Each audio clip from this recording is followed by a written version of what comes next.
Pets are the best. They're all unique and they're always there for you no matter what. Christmas is coming up. Okay, so I know Christmas is way over now, but I started this video way before Christmas and actually was originally planning to get this up by Christmas, but obviously that didn't happen. Let's just pretend for a bit that Christmas hasn't happened.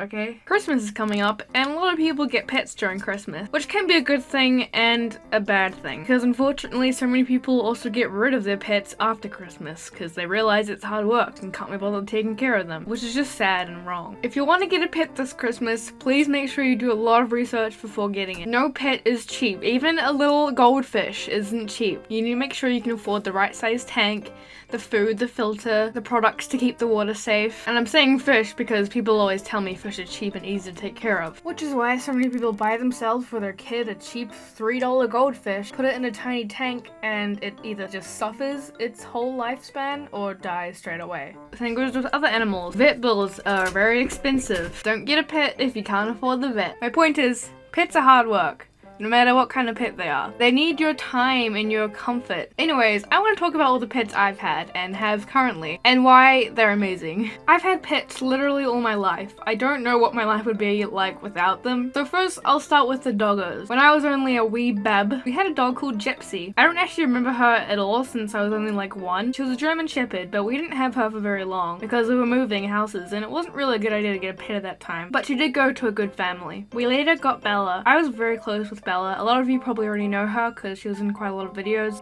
last year. She always slept with me every night and always hang out with me while I worked. Bella was the sweetest dog and she was always very protective of her family. She was a good guard dog despite being very small. Bella passed away a year ago. It was very hard for me. She was about 15 years old. She got very sick and we soon found out that she had cancer. That was one of the worst days of my life. Even now I find it hard to talk about her passing, which is why I didn't really make a video on it or anything like that. But I know she had a good, happy, long life and she's still part of us now. We also have Matilda. Matilda's about 11 years old. She's a scruffy little mongrel, but she's so affectionate and lovable. I'm pretty sure she likes food more than anything though. She protects the garbage bin with her life. Matilda and Bella didn't really get along a whole lot. Bella was quite independent and only really liked to hang around me. My family always said that we would never get another dog, but when Bella passed, they decided to let me get myself my own dog for my company and to help with grief. I work from home, so it gets pretty lonely. Being alone so often isn't good for you. So I got Toby. He's my own son. I got Toby just a year ago now, and he's over a year old. He's a long-haired chihuahua and he's so sweet and playful. Sure, he's hard work sometimes, especially when I first got him, but that's how puppies are. You gotta be prepared. And thankfully him and Matilda get along so well. They always play together and lick each other. Matilda has been so much more cheerful since Toby joined the family. She runs around and plays now, which she never really did, and I'm really glad for that. Now time for cats. We got Jessie, our little tabby cat, just before we got Bella. Jessie was such a sweet cat and she was so tiny, and she got along very well with dogs. She would sometimes chill with me and quietly sit in my studio or sit on the table while you ate breakfast. She just liked to sit beside you and watch. Jessie passed away about 2 years ago.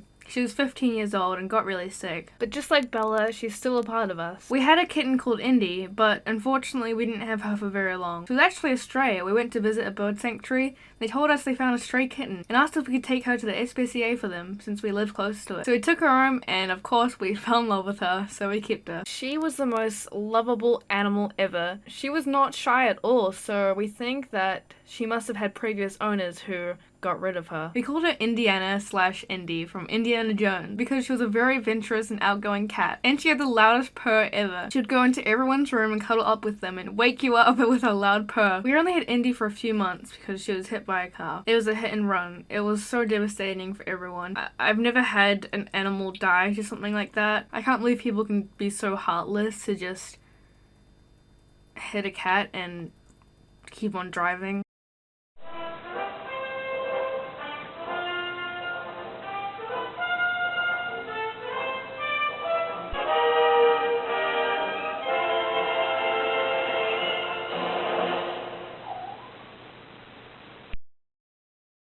We had a lady living close to us who looked after stray cats, and she offered to give us a kitten. At first we declined, but sometimes when you're grieving hard after a lost pet, getting another pet to love and look after really helps a lot. It's not like you're replacing them, you just need something to fill your love with. So we decided to get the kitten, and that is Floyd. Floyd is very much a fraidy cat and doesn't really like anyone except for my mum. We think he was the runt of the litter because he's scared of every little thing, but when he lets me go near him, he is very sweet and he's quite a big boy. We also also call him Pants or Floydy Pants because he has really long legs and it looks like he's wearing pants or ballerina tights. This year we got another cat called Puzzle. She's actually more my sister's cat and she lives in my sister's room, but she's such a sweetheart. She's 3 or 4 years old and she was my nana's cat. When my nana passed away, she gave her to us. Puzzle is a lot more outgoing compared to Floyd.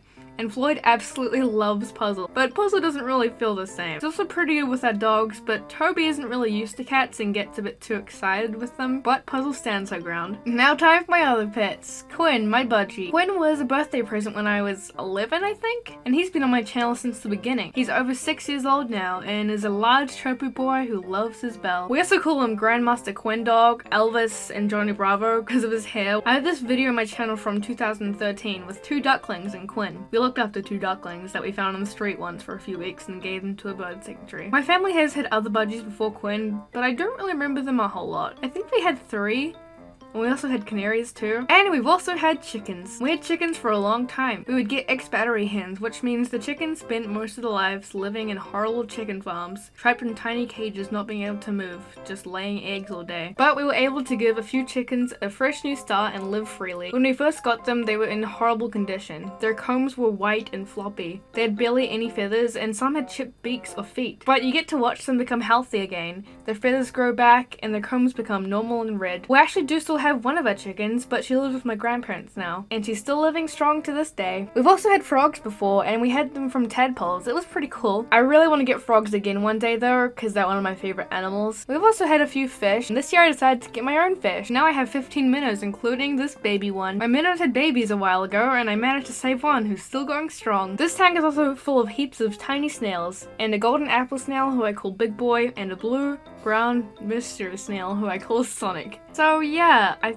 think that's all. Some people don't realize how much a pet can really help. Sometimes when you're just feeling down or you're in a bad place, you can distract yourself by taking care of your pet. Going for a walk with them or spoiling them or even just hugging them makes you feel so much better. And they're always there for you. No matter what, they'll be by your side. If you're someone who's struggling with something like depression or you live alone and you're feeling a bit lonely, if you have the time and money, I really do recommend you get yourself a pet. It's pretty amazing how much they can help you. Anyways guys, I think that's all for this video. Do you have a pet? Let me know in the comments. Or if you're looking into getting a pet, remember to do a lot of research, and I recommend getting them from an adoption center instead of a pet store. There's so many pets out there without homes who would be more than happy to join your family. Thank you guys for watching, and I'll see you in the next video. Bye!